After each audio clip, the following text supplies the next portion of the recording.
What's up, everyone? Back for another beer review, and today I'll be reviewing yet another beer from the Great Lakes Brewing Company, and they're out of Cleveland, Ohio, and this is their Dortmunder Gold Lager. So they're calling this one a Dortmunder-style Lager. It comes in at 5.8% alcohol by volume, 30 IBUs at the time of review. This can is approximately 2 months old. So full disclosure, I've had this beer before. I've actually had it numerous times, but I've never reviewed it.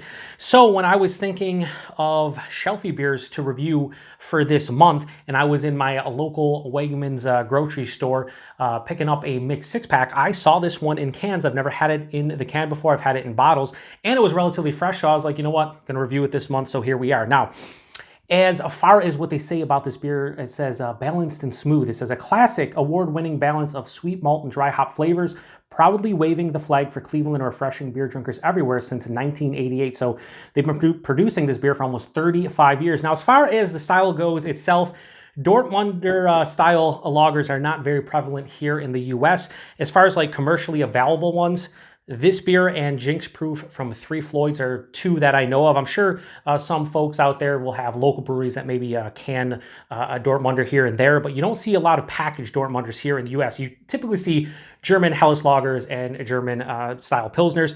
Now, as far as the style goes itself, it's kind of a balanced lager style where you get all the malty goodness you would get in a Helles, but with a little bit more of a assertive hop bitterness that you get from a Pilsner, a German style Pilsner, but maybe not as assertive. And the one thing I do remember about this style specifically is the city of Dortmund, where this style originated. They have a high sulfate content in their water, so you typically get more of that sulfur kind of aroma and character you get typically in some lagers. You get that little lager funk. It's a little bit more bumped up in the style. I don't know. I don't remember if this one has that, but we will see. So let's crack this one open, get it into the hashtag kind of proper glassware. It's a Great Lakes glass. It's their 25th anniversary glass from 2013, so a bit old at this point. I'm going to probably be able to fit the entire thing in there, try to make a nice little pour here. Yeah, beautiful. Now, typically Helles will be more pale, which is, I believe the word Helles is pale in German. This one, it kind of looks, you know, this has more of that like caramel orange color. It's a little bit darker, quite a bit darker actually. On camera, it's probably going to look even darker. You know, it has a decent clarity to it, a little bit of chill haze, about a finger of an off-white, super creamy, compact head. Looks beautiful. It looks really, really beautiful, honestly. That's a beautiful looking lager. Let's get a nose. Yeah, so it could just be my mind playing tricks on me and knowing that that's what you're supposed to get, but a little bit of that lager funk, that sulfur. It's a little bit more prominent than I would get typically in like a Helles or a Pilsner. Yeah, well, I just went back right there. It's definitely in my face. As that dissipates, a lot of bready, almost like a slight toasted bread kind of quality to the malt. There's a little bit of caramel too, which I think is typical for the style, but like a lot of times in like Helles and Pilsners, it's more like a crackery, bready thing. Slight toffee, more of a caramel and like a bready character.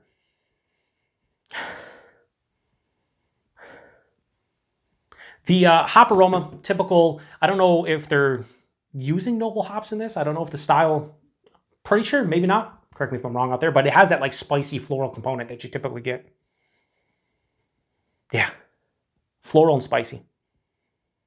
Smells pretty balanced in the nose. Like it has sweeter tones to it, but then that hop bitterness kind of hits you and it balances it out in the nose. Really nice.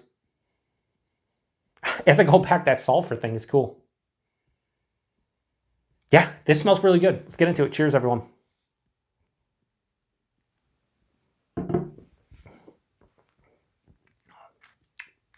That's really, really nice. Wow. On the back of the palate, there's a nice lingering, slightly floral, spicy kind of hop character, but it's mixing in with this bready caramel malt quality that is really nice. And I don't get a lot of times. It's just, you know, when I'm drinking like a Helles, maybe I'll get that. Yeah, that's really cool.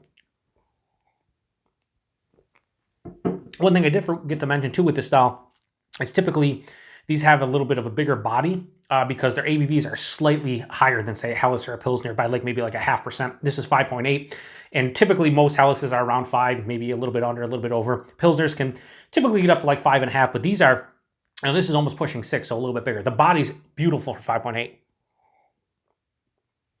This is like medium over medium. For the style, this is full. As a beer itself, this is really nice. Has a nice oomph behind it. The mouthfeel, very crisp, effervescent, right at the forefront, but it's smooth on the back. The palate smooths out really nicely. It almost has a soft creaminess too on the back of the palate as you're actually swallowing it. The taste profile, the nose carries over up front, bready, not toasted, but more of like a bready caramel kind of malt character that is mixing in with that like sulfur note. It's more in the aroma than the taste, but there's a little bit of that lager funk. Halfway through the palate, the hop bitterness sneaks in, and it's, again, floral, and it's spicy. That carries on to the back of the palate where the malt then like dives underneath, right? And then the hop comes in, but at the end, they kind of mix up again. And again, it's caramel, it's bready, there's a floral kind of component there, a little bit of spiciness, and that's what I'm left on the palate. This one is semi-dry with a mild to moderate bitterness, close to moderate, but I would say it's kind of in the middle. That malt character on the back kind of reintroduces a sweetness, so this does not finish like full on dry. Has a little bit of a residual sweetness on the back of the palate.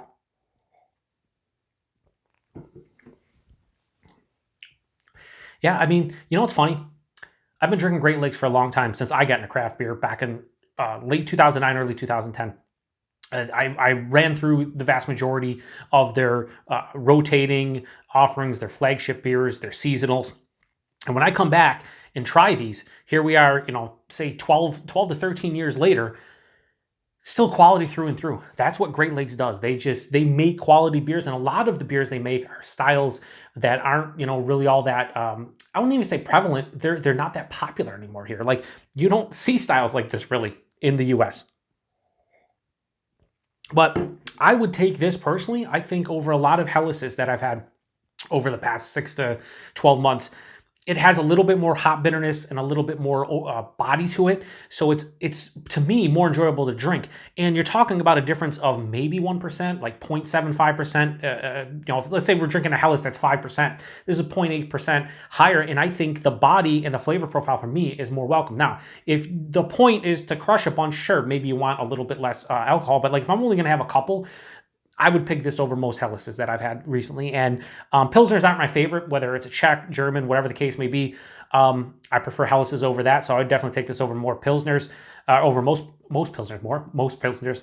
But it's still just a good beer. It's just a really good beer. Is there anything crazy about this one that like I should go nuts over? No.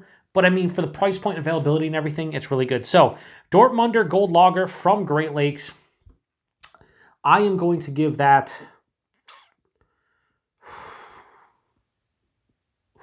What do I think I like it better than their Elliott Ness, if we're just going to talk about lagers. And you know what?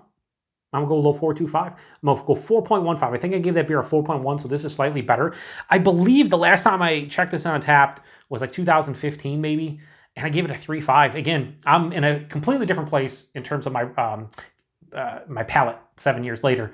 But I don't know. This is just doing it for me. 4.15. Now, I'm sure there's a lot of people out there that'll drink this one and be like, oh, it's solid or whatever. Give it a 3.5 just like I did on tap. But sitting here breaking it down and reviewing it, I'm glad I did, because this is really well made, really tasty, and it's a style, again, you don't see a lot here in the United States of America. So, price point availability, I believe the price point in my neck of the woods, I got this in a mixed 6-pack. I paid $1.83 for the can. I think 6-packs are actually cheaper. I think they're like $9.99 6-pack here. So for $10 a 6-pack all day, every day, and availability, wherever you see Great Lakes, this is one of like, I don't know if this is like one of their flagship beers, but it's definitely one of their regulars. So if you get Great Lakes, you should see this one. I don't know if you'll be able to grab it fresh. That's one thing about Great Lakes, especially their regular offerings. A lot of times I can't find them super fresh just because their stock sits for a while. But the fact that I was able to grab this, and when I grabbed this I think was just over a month old, maybe like 5 weeks old. That's pretty damn fresh for this beer for me. Anyway, really do enjoy it. If you've had this one before, let me know what you thought about it. If you've had a Dortmunder-style lager, especially one from an American brewed brewery, let me know, because American brewed one from an American brewery. Words are very difficult this evening for me. Let me know what you think about the style in general. Again, I think I would take this over Hellas and Pilsner. Depends on the beer, though. I think and again, I've only had a couple of these, so I don't know. Might be talking on my ass. I typically do. Anyway, appreciate everybody stopping by. Oh yeah, 5.8%. Yeah, whatever. It's 5.8%. You can't tell. Anyway, appreciate everybody stopping by for another beer review here on the Beer Patrol. Till the next one. Cheers.